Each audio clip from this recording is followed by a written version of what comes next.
मुंबई में बारिश की री एंट्री होने वाली है। इस पूरे हफ्ते मुंबई समेत अन्य जिलों में बारिश की गतिविधियां देखने को मिलेगी। इस दौरान तापमान में भी गिरावट आएगी। मौसम विभाग ने महाराष्ट्र में फिर मानसूनी बारिश की वापसी की उम्मीद जताई है।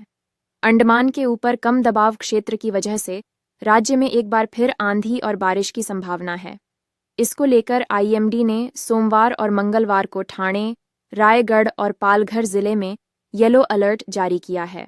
वहीं मुंबई के लिए मौसम विभाग ने कोई चेतावनी नहीं दी है, लेकिन यहां भी गरज के साथ हल्की से मध्यम बारिश होने की संभावना है। मुंबई में सोमवार को अधिकतम तापमान 28.51 सेल्सियस रहने की उम्मीद है।